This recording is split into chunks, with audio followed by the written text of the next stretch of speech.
As one of the most hotly anticipated SUVs of the year, this Ford Everest needs little introduction, but I've got a feeling that it's going to make a big impact on the SUV market in the coming months.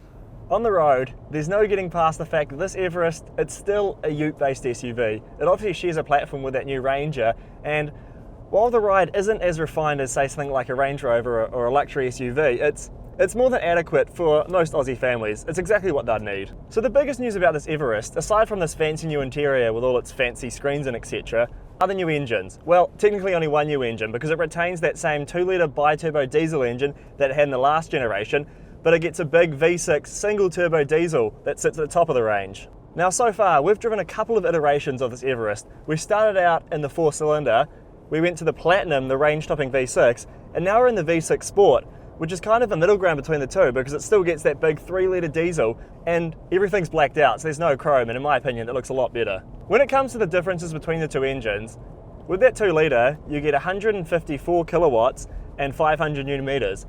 That steps up to 184 kilowatts and 600 newton meters in the bigger V6, and you can really notice that extra 100 newton meters of torque.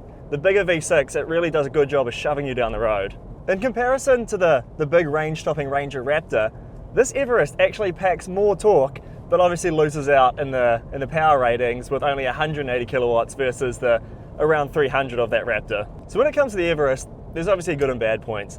What I've found so far with the good points, the interior, really nice fit and finish, all these screens, the system's really intuitive to use, and I like the massive driver information display right here. Then there's the engine. I mean, that 4-cylinder, it's not much to write home about. It's basically the same thing that was in the last generation, but this big 3-litre V6 is definitely the sweet spot of the range.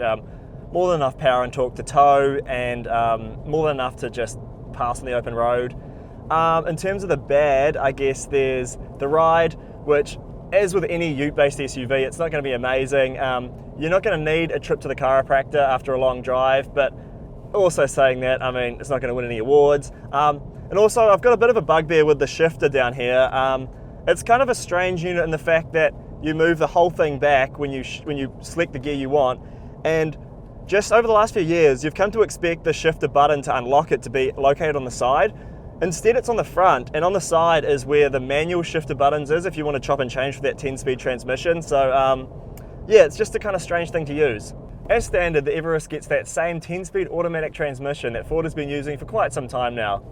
As usual, it's a bit busy, but the extra torque from this big V6 really makes it easy to choose which gear it's going to use. Right now we're in the V6 Sport model, which I'd argue could be the sweet spot of the range because it obviously features the blacked out chrome parts, which look a lot better. You've got the Platinum up there that has the big wheels. I think you can also get the bigger tyres with it as well.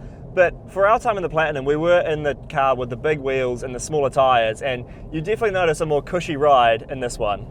One cool new aspect that Ford's keen to point out are these C-clamp headlights that not only show the width of the Everest, but also point out the sheer size of it. They house these cool new LED matrix headlamps that not only follow the curvature of the road, but also work with some fancy technology to not blind oncoming drivers. Towing is a big selling point when it comes to this Everest, and Ford is keen to point out that 80% of buyers opt for the optional towing package that means that this Everest can tow up to 3.5 tonnes.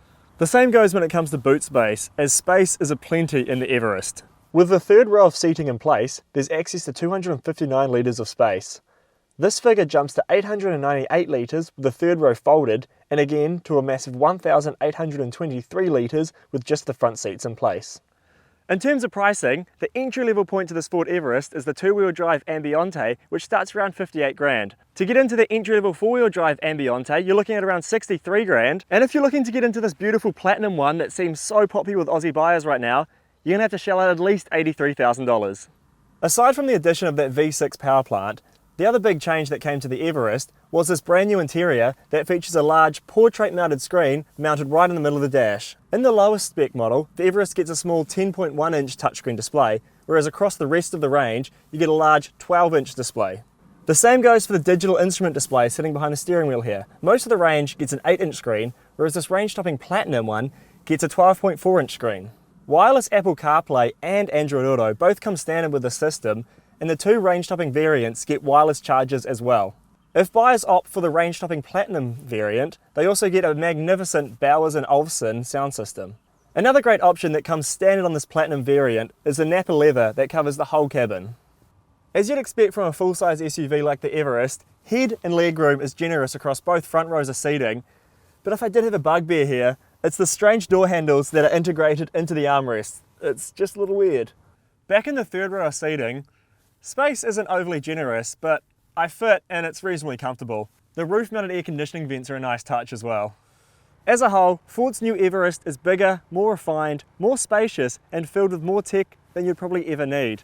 I'd say the sweet spot sits with the sport grade, in which you'd drive home for about 75 grand, but I can understand why all the Australians are lining up to buy this beautiful Platinum. So those are my thoughts on the new Ford Everest. Let me know what you think in the comments below, and while you're down there, make sure to subscribe. And as always, thanks for watching Chasing Cars.